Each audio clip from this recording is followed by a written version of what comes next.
সেখানে সিউড়ির উজ্জ্বল চট্টোপাধ্যায়কে করা হলো, কি বলবেন?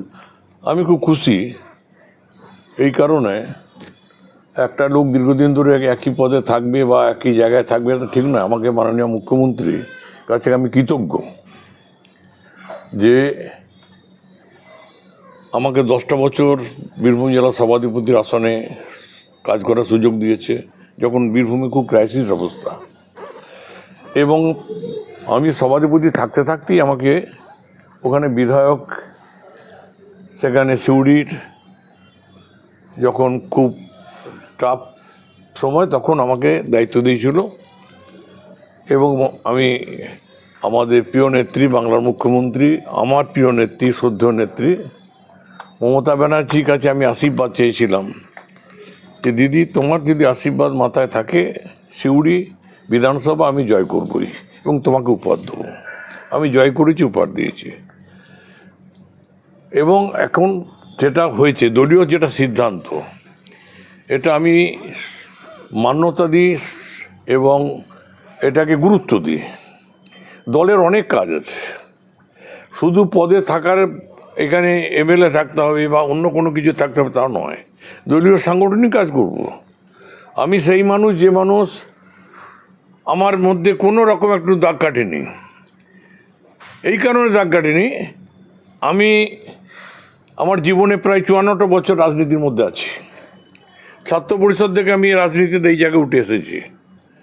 সুতরাং আমার কাছে বড় জায়গা, যে সম্মানটা আজকে পেয়েছি আমি সারা জীবন মাননীয় মুখ্যমন্ত্রী এবং অভিষেক বন্দ্যোপাধ্যায়ের কাছে আমার মাথার মণিকোটায় তারা থাকবে।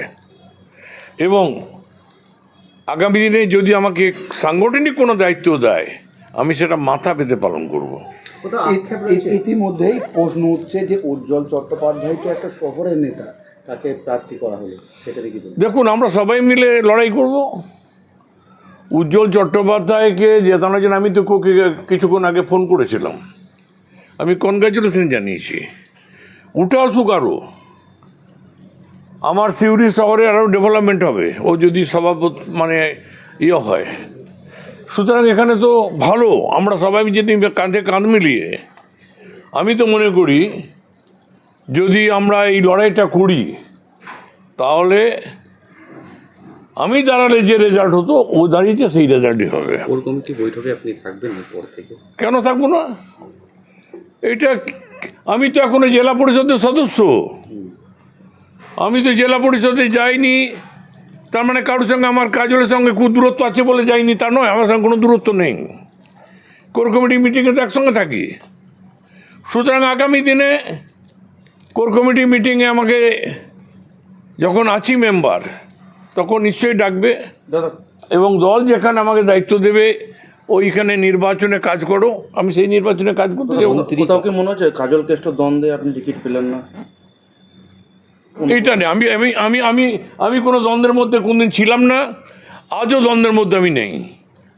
আমি পরিষ্কার কথা বলছি যে আমি কোনো দ্বন্দ্বের মধ্যে যাইনি, আর দ্বন্দ্বের মধ্যে আমি যাবও না। দাদা, একটা কি আক্ষেপ থেকে যাচ্ছে, মন্ত্রী চন্দনা সিনহা ইডি বারবার তাকে ডাকছে, সমন পাঠাচ্ছে, তিনি টিকিট পাচ্ছেন, অথচ আপনি কোনো রকম কোনো দোষারোপ নেই, সেক্ষেত্রে আপনি টিকিট পেলেন না, এটা একটা আক্ষেপের? আমার কোনো আক্ষেপ নেই, আমি নিয়ে বিশ্বাস করুন আপনারা।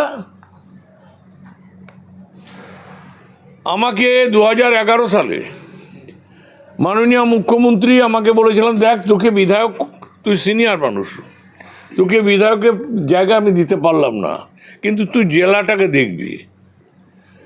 এবং আমি তারপরেই 2013-তে আমি কিন্তু জেলা পরিষদের দায়িত্ব নিয়েছি, দিদি আমাকে সভাধিপতি করেছে। সুতরাং 10টা বছর আমি পরপর ছিলাম। এবারও দিদি 2000 এই যে লাস্ট যেটা 23-এ যে পঞ্চায়েত নির্বাচনটা হয়, সেই নির্বাচনে কিন্তু আমাকে কিন্তু বারবার ইনস্ট্রাকশন যে তুই দাঁড়াবি। এবং আজ তার জন্য আমি 30,000 ভোটে ওখানে ইলামবাজার থেকে জিতেছি এবং আমি আজকে জেলা পরিষদের সদস্য আছি।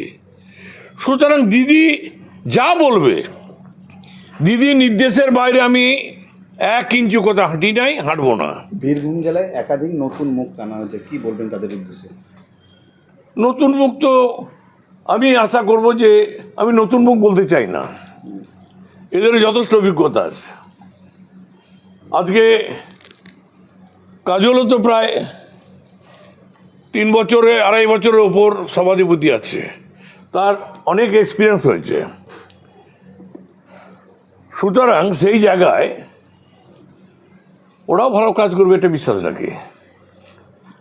এখানে তো 2 জন চেঞ্জ হয়েছে, একটা হচ্ছে নরেশ বাউরিকে দিয়েছে।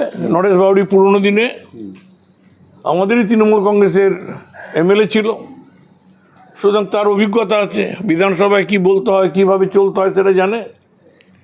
সুতরাং এখানে নতুন কেউ নেই, সবাই পুরনোই আছে। কাজল শুধু এবারে প্রথম সেখানে বিধানসভায় যাবার জন্য তাকে দল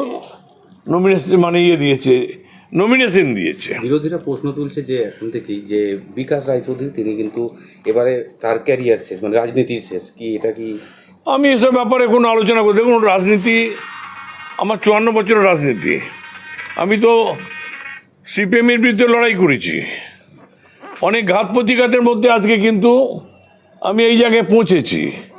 আর রাজনীতিতে শেষ কথা কিছু নেই, রাজনীতিতে শেষ কথা কিছু নেই। মাননীয় মুখ্যমন্ত্রী যে দায়িত্ব দেবেন, যে কাজ করতে বলবেন, আমি কৃতজ্ঞ এখনও বলছি মমতা ব্যানার্জি এবং অভিষেক ব্যানার্জির কাছে,